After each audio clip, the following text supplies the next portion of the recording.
நம்ம வலிக்க போறதுனால தான் நம்ம வலிக்க கிரேட் கோட்ஸ். இது உங்களுக்கு ஆடு மேய்க்க தெரிஞ்சாலும் பரவாயில்ல, இந்த ஆடு தானா மேய்ஞ்சி சாயந்தரமானா வீட்டுக்கு வந்துடும். உங்களுக்கு ஆடு மேய்க்கணும்னா இந்த கோட் இன்ஸ்டால் பண்ணுங்க, ஆடு மேய்ங்க. Bunnex.com இது ஒரு சேஃபான ரம்மி இல்லாம காசு விடுற கம்பெனி. இவங்க கிட்ட நீங்க எங்களோட ப்ரோமோ கோடு போட்டீங்கன்னா உடனே 33% உங்களுக்கு போனஸ் வந்து சேரும். இந்த 33% வந்துச்சுன்னா உங்களுக்கு 66% ஆயிடும். 66% வந்துச்சுன்னா மொத்த காசும் வித்துட்டு நீங்க ஆண்டி ஆக வேண்டியதுதான். இன்ஸ்டால் பண்ணுங்க, உடனே ஆண்டி ஆகுங்க. Welcome to tamiltopics.net.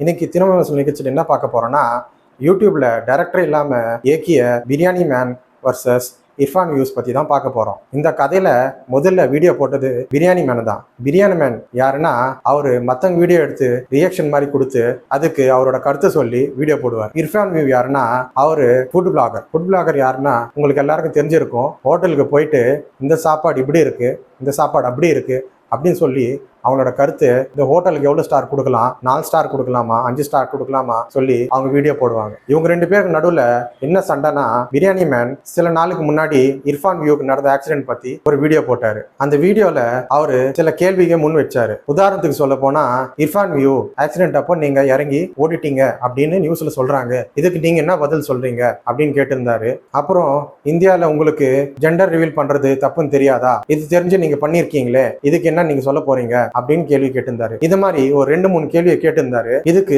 Irfan view என்ன பதில் சொன்னார்னா, நான் ஆக்சிடென்ட்ல அங்கேதான் இருந்தேன், போலீஸ் வர வரைக்கும் அங்க இருந்து 1/4 மணி நேரம் கழிச்சு தான் கிளம்புனேன், இதுக்கு அவருக்கு ப்ரூஃப் இருக்கு அப்படின்னு எல்லாம் சொன்னாரு. இது எல்லாம் சொன்னது அவர் தப்பு இல்ல, ஆனா அவர் சொன்ன விதம் தான் தப்பு. ஏன்னா அவர் வாய்க்கு வந்தபடி எல்லாமே கண்டபடி திட்டி போட்டிருந்தாரு. இது பார்த்து பிரியாணி மேன் மறுபடியும் கடுப்பாயி, உனக்கு மட்டும் பேச தெரியுமா அப்படின்னு, உனக்கு 4 வார்த்தை பேச தெரிஞ்சா எனக்கு 14 வார்த்தை பேச தெரியும் அப்படின்னு போட்டிக்கு வந்து இவரு கண்டபடி பேசி வாய் கொடுத்து எல்லாத்தையும் புண்ணாக்கிட்டாரு. நான் ஏன் இப்படி சொல்றேன்னா, இப்போ அவர் இந்த மாதிரி பேசுனதுனால ஜெயிலில் இருக்காரு. அவர் ஜெயிலில் இருந்தது கூட தப்பு இல்லை, ஆனா அவர் லைவ்ல ஒரு தேவையில்லாத வேலை பண்ண பார்த்தாரு. அது மாதிரி யாரும் பண்ண ட்ரை பண்ணாதீங்க. இது ஒன்றும் புதுசான ஒரு விஷயம் இல்லை. இந்த மாதிரி யூடியூப் உலகத்துல காலகாலமா நடந்து வந்துட்டு தான் இருக்கு. உதாரணத்துக்கு சொல்ல போனா, இப்ப ரீசெண்டா துருவராட்டி, எல்விஸ் யாதவ் இவங்க 2 பேருக்கும் இதே மாதிரி யூடியூப்ல வீடியோ போட்டு மாத்தி சண்டை போட்டுக்கிட்டாங்க. அதே மாதிரி சில வருஷத்துக்கு முன்னாடி பாட்டு பாருங்க ரேப்பர்ஸ் 2 பேரும் ஹிந்தியில மாத்தி பாட்டிலே சண்டை போட்டுக்கிட்டாங்க. அவங்க யாருன்னா ரஃப்தார், அப்புறம் எம்ஏ பண்டாய். இதுல ட்விஸ்ட் என்னன்னா, இந்த 2 கேரக்டர் தவிர மிச்சம் எல்லாம் நிறைய கேரக்டரும் உள்ள வந்து அவங்கவுங்க சார்பா ஒரு வீடியோ போட ஆரம்பிச்சிட்டாங்க. உதாரணத்துக்கு சொல்ல போனா ஏ2டி அவரு பிரியாணி மேன் பத்தி வீடியோ போடுறாரு. பிரியாணி மேன் பத்தி வீடியோ போடும் போது பாயிண்ட்ஸ் எல்லாமே கரெக்டா எடுத்து வச்சாரு.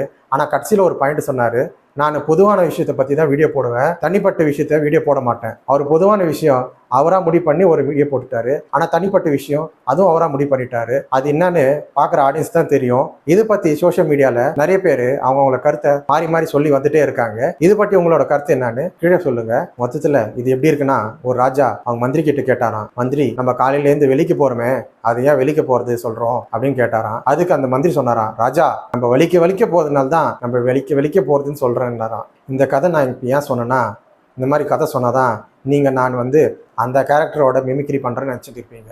அதை நம்ப வைக்கிறதுக்கு தான் இந்த மாதிரி கதை சொன்னேன்.